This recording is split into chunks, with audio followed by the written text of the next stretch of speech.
You can get the next episode of Sworn right now on the TuneIn app. On TuneIn, new episodes of Sworn are available 1 week early. Download TuneIn today and listen for free.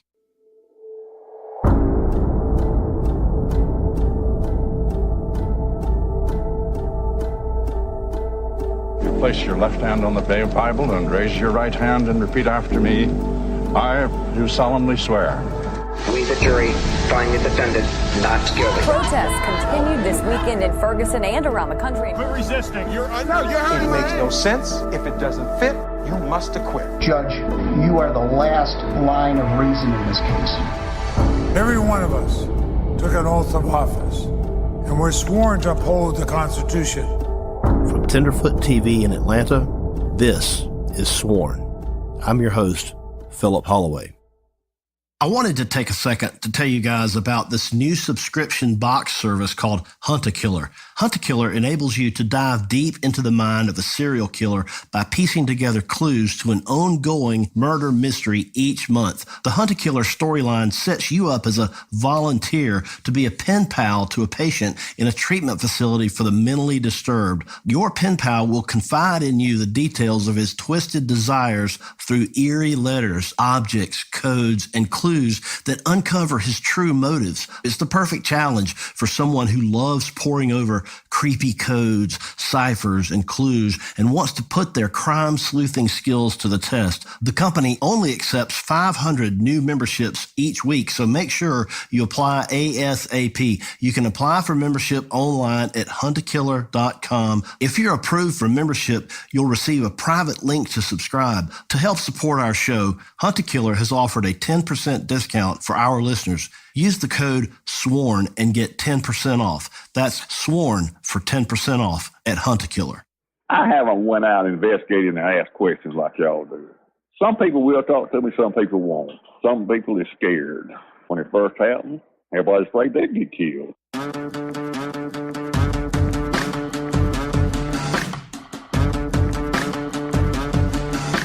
Last episode, we talked to the local news outlets that covered the Wideman case. We also talked to a local family friend.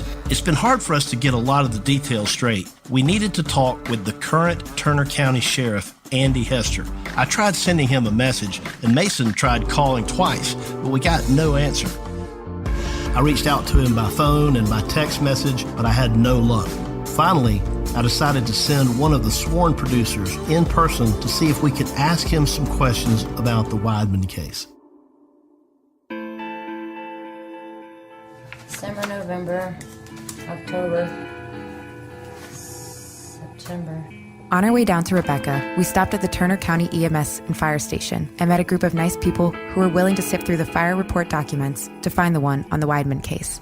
I have July, so it's filed in with 2001. Because fiscal year runs July 1 through June 30th. They brought out a box of paper files that they had in storage. 2002, July, August, September, October, November, December. Their fiscal year runs July 1st through June 30th, so even though the Wideman fire took place in 2002, it would be filed in with the 2001 reports. So March is into 2001 if you want to go see if you can find it.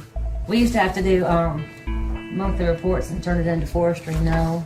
So that means it's either burned or it's... That's why it's not solved, because the reports are gone. Maybe she's right. They looked for us, but they couldn't find any of the 2001 files.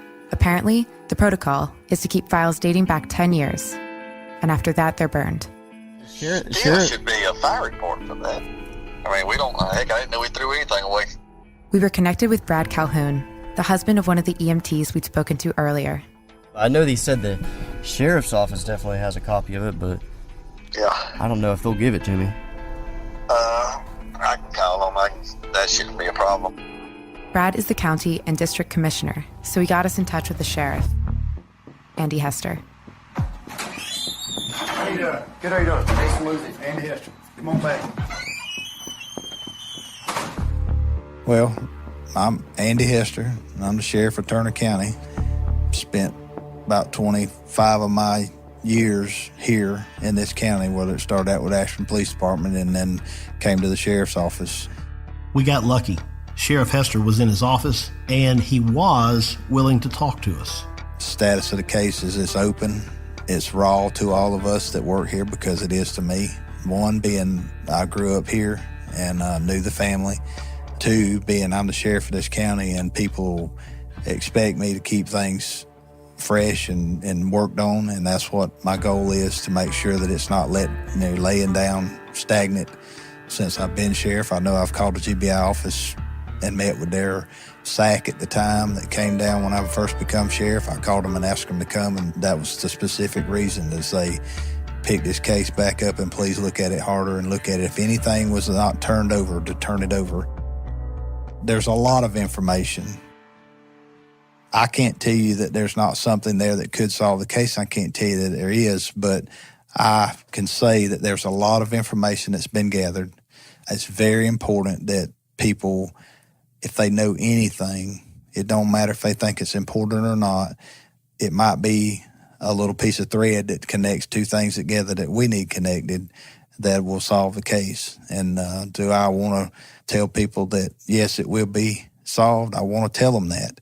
And I want them to be encouraged to anything they hear to please call and tell us. That's what we're here for. They ain't going to be bothering us. They ain't going to cause us to have any undue work that we don't need to do. We need to do that work. You know, if they don't trust this sheriff's office, call the GBI office. Those guys, they didn't grow up here. They don't have any friends involved in either side. And if there's any question, I hope there's not. I hope the public that has all the confidence and trust in the world in the sheriff and the sheriff's office here. But if they don't, there's an avenue that they can take to keep us clear of the information. They can call the GBI, and the GBI will work that case with that information without us even knowing. That's fine. I want the case solved. I don't care how it's solved. I don't care who it is that did it. We want them in jail.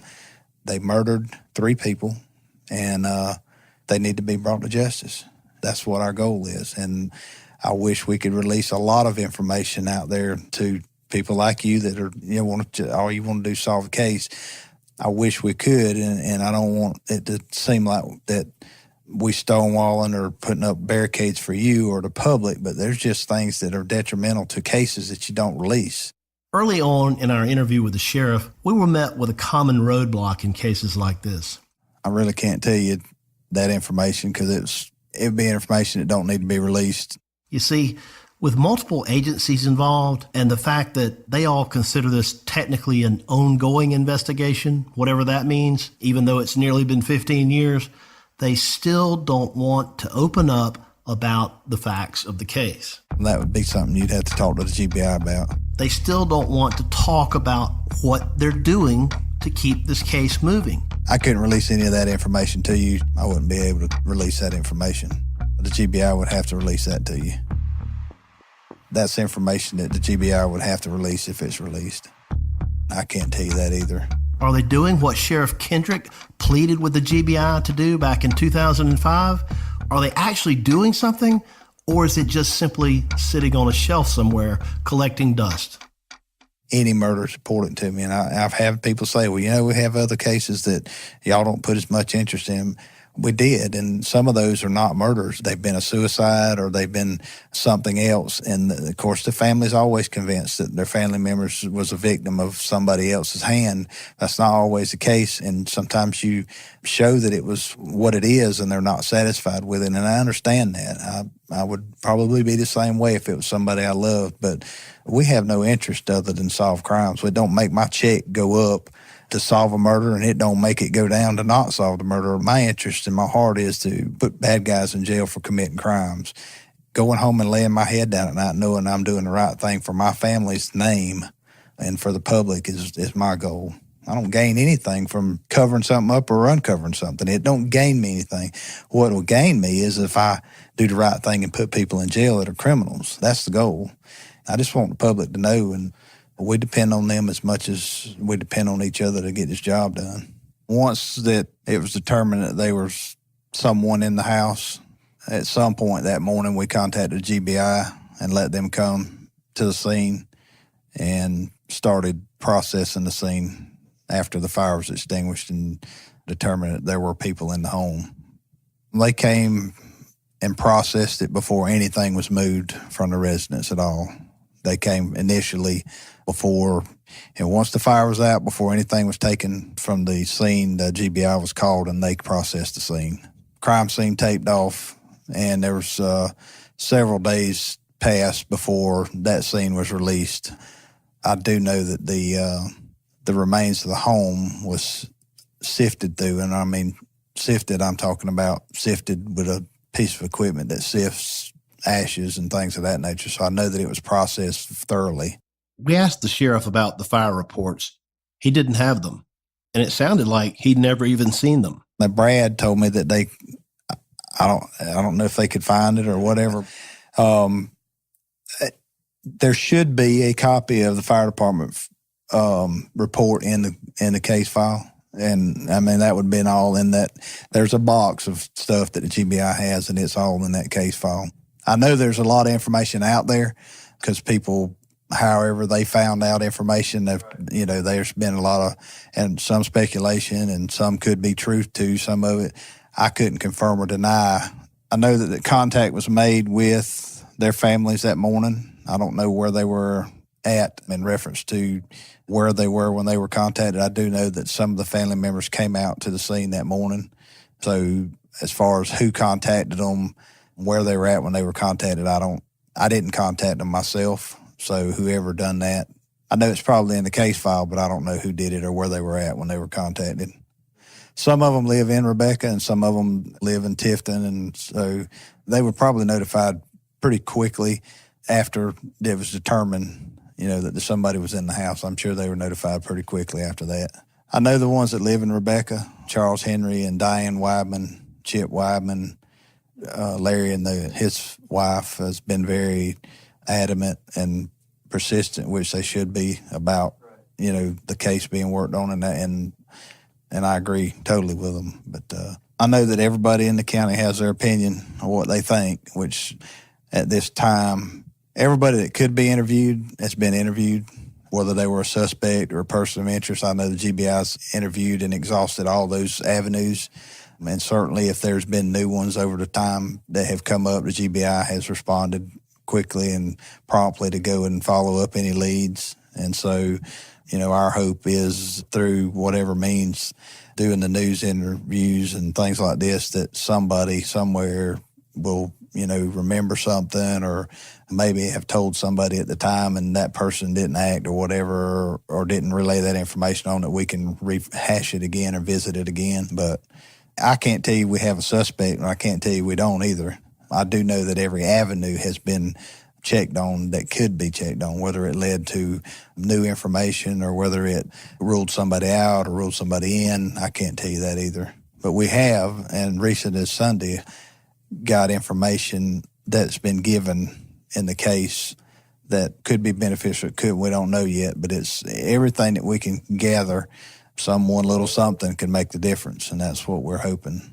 And I hope that some little something comes along that's the piece to the puzzle that we need. And I feel like somebody out there knows something that maybe will help, whether they think they give it before and then it just didn't work out or not, or I hope they'll refresh it and say, look, Sheriff, we told this before, but we want to tell it again. And I make sure that it's, goes to who it needs to be and that it's followed up on. I mean, I kind of feel like the coach in the deal where I want to make sure everything's done that can be done. I think that we could have been a lot closer than we are now. Do I think there's some out there somewhere? I do. I think there's something that's just not been reported or something that could be picked up on outside that physical location there, because everything that could be got from that physical location has been got. A fire destroys a lot of things, but I do know that anything that could have been collected was collected.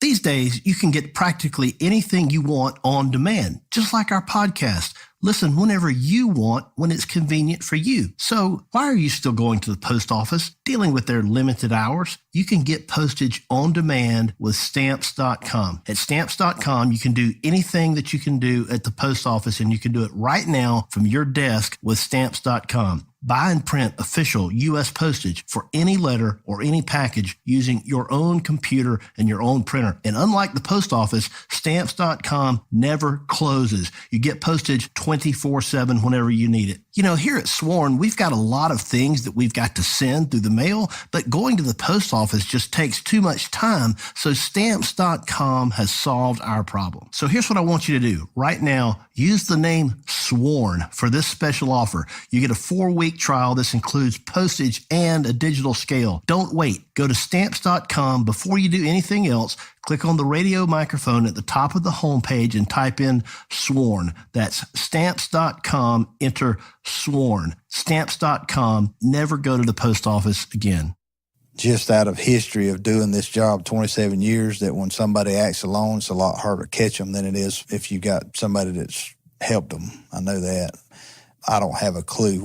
I couldn't tell you if there was 1 or 2 or 5 in this instance, but I know that people have a hard time keeping their mouth shut. So I hope that somebody somewhere knows something and they'll tell. I think it caused maybe some anger in people that are just convinced that they know who could have done it and that they hadn't been arrested. But it's just not that easy, and to just say, well, we think they did it. We got to have the stuff to put them in jail. And so the unfortunate thing is that we as law enforcement, of course, I got a bunch of people here that didn't grow up here. I know everybody, all of them, every part of the family on both sides. And so, there's always speculations about, well, the sheriff knows this or knows that or whatever, but I got investigators in GBI working this case that have no clue who any of these people are. They don't have ties to them. They ain't connected to them in some form or fashion because of living here. And so that alone, I hope, takes the conflict out of people's minds that, well, the sheriff can control and do what he wants to do with cases, and that's not the case.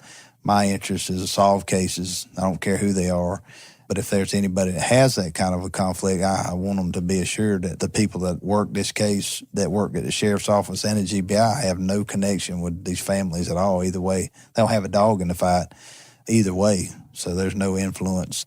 I try to stay as clear from cases like that.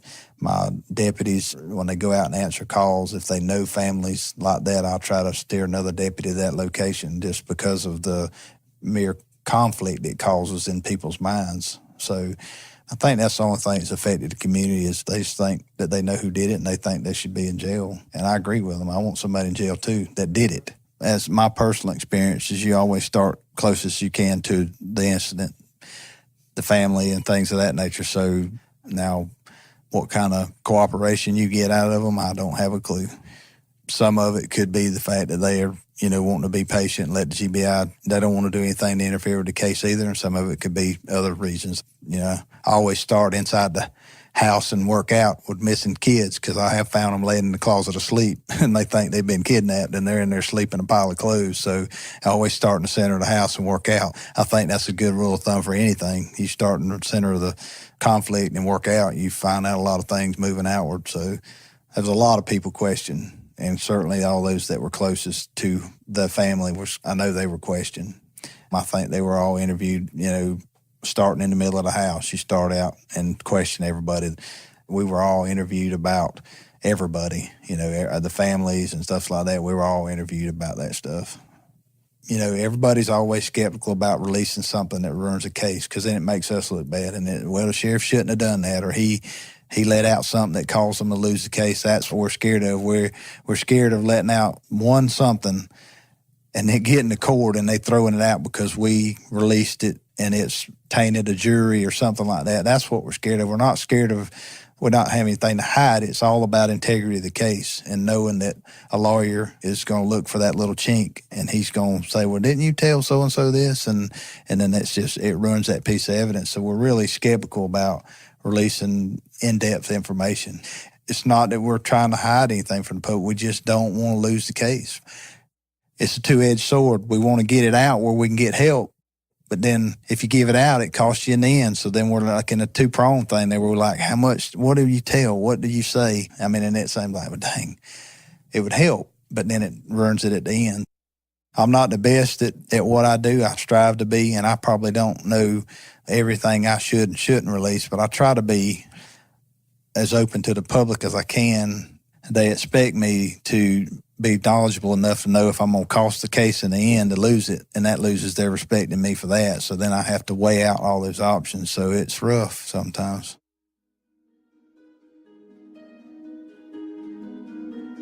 Since they're still considering this an open investigation, how will we ever know if they're doing the things that John Dawes says that they should be doing? How are we supposed to know if they're actually looking at things, if they're actually talking to people? Are they re-interviewing witnesses? Are they actually doing something? Have you ever tried a Kind bar? You might have even seen them in your local grocery store, coffee shop, or gym. They make delicious, healthy snacks using whole ingredients you can recognize and pronounce. If you're ready to try some tasty and healthy snacks, we've got a special deal for you. You can try 10 different Kind bars for free. All you pay is shipping. When you sign up for the sample box, you'll also get to try Kind's Snack Club, where you'll receive monthly snacks at a discount and get members-only bonuses.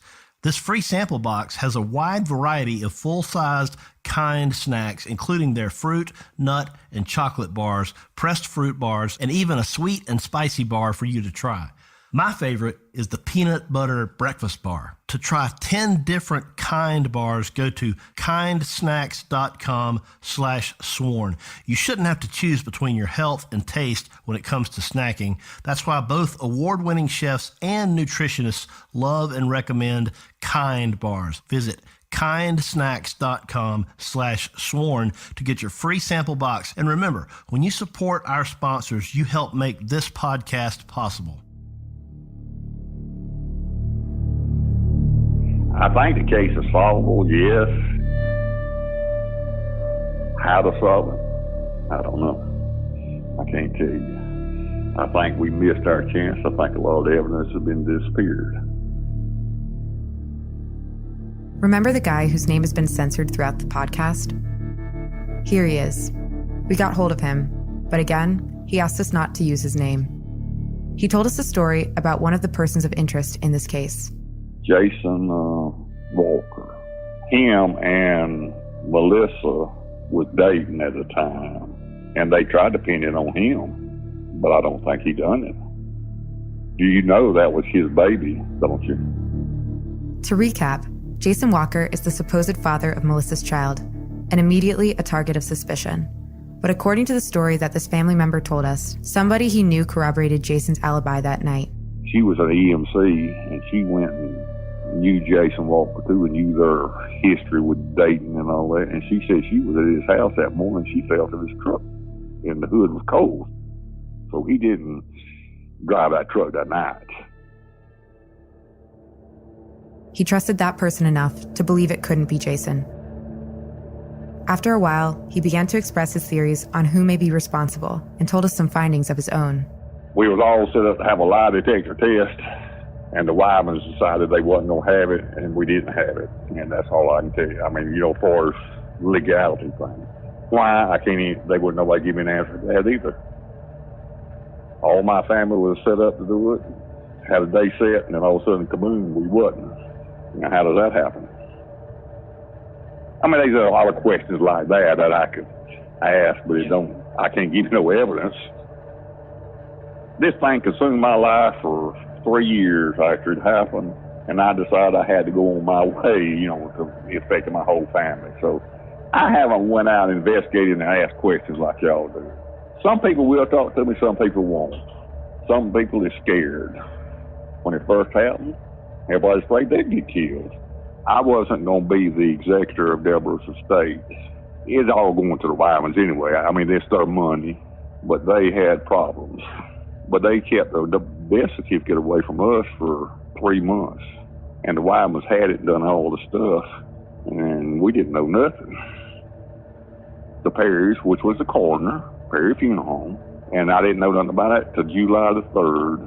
And when we met at the lawyer's office, Cheryl Bryant's office, with Charles Henry Wideman, and I found out they had the death certificate for 3 months. And that's when I decided to be the executor of Deborah's estate so I could find out something. These connections, one of them Perry's wives was kin to the Widemans, was in the courthouse. All of the life insurances was done before anything happened, before the Widemans. He wasn't executor, I wasn't executor, but it all of a sudden got done, and we got one life insurance to pay Deborah's bills, or Tom Joe and Deborah's bills. They was in debt heavily.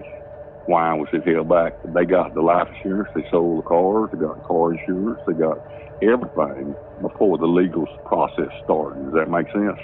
If you don't have a will, it goes back to the maternal grandmother. You check it out and see if I'm right. Tom Joe and Deborah had one. I love you, Will. So I leave you, you leave me, and if I die first, it's as if you know what I'm talking about. Melissa didn't. If that baby had been born, that would have brought the Walkers into the estate. The Widemans wouldn't have. It had been divided up. So Miss Wideman was in her deathbed anyway. And the Widemans was in financial trouble. Without pointing the finger, as the man from America's Most Wanted told me, follow the money and you get the criminals. $4 or $5 million, 2,000 acres of land, a bunch of stock, house on Fernandina Beach on the ocean. From the outside, it may not appear that the Wideman inheritance was exceptionally large, but according to him, when it was broken down, it amounted to $4 or $5 million.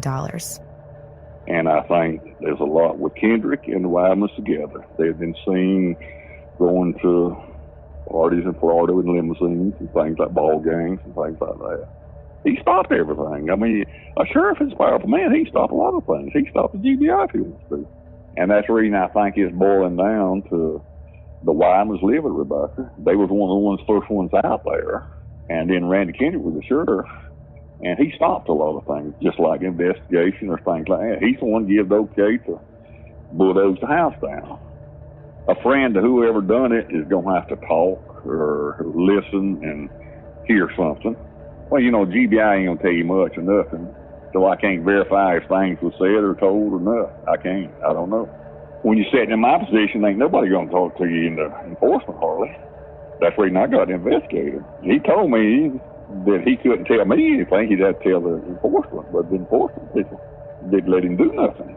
And he's retired in Jacksonville, Florida. It cost me $500 for him to come up here and ride and talk to Randy Kendrick and go back. And then he said, you know, if I can't get a piece of information to start on, and if he puts out the word don't talk to nobody, there ain't nothing I can do. I'll be wasting your money.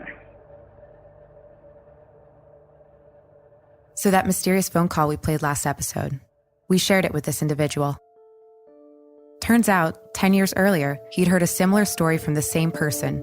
There's a good possibility of what he's saying. There's a good bit of truth to it. It's very possible to happen that way. Just without all the details. He didn't go into this detail like you got. No, he did not. Now, I don't know when he learned all this either. All I know is all of a sudden, shortly thereafter that, he got killed in a car wreck. And again, one of them coincidences or whatever. There's a lot of things happening over the years. A lot of people have died that knew things. Not many years after these murders took place, a key player in this story died in a car wreck. But, according to the story, other even more important players are still alive. I think they wrote a lot of things off. Then, I don't know what they had their eyes on or they had their eyes focused on. If you give it to GBI, are they going to do anything with it? I don't know. But if you pursue it yourself, I don't know which way is going to be the best, to be honest with you. Remember when we played that anonymous call in episode 2? We've decided we want to play you some more, but we're still keeping the names out of it.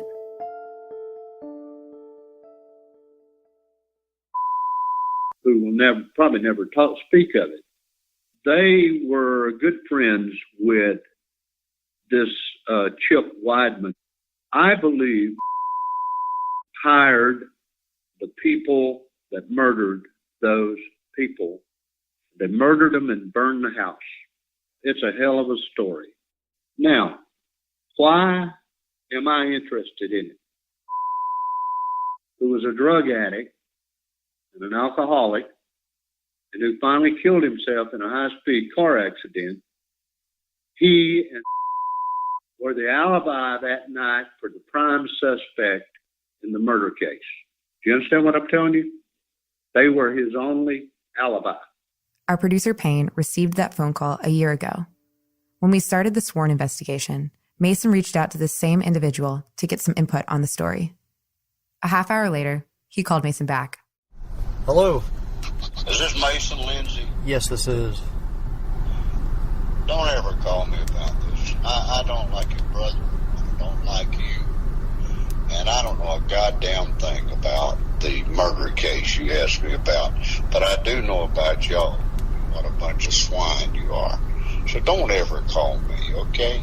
We decided that this information was too sensitive to sit on by ourselves, so executive producer Payne Lindsay and I made an editorial decision and decided that Payne should contact Jason Shadell of the Georgia Bureau of Investigation, and he passed this information along.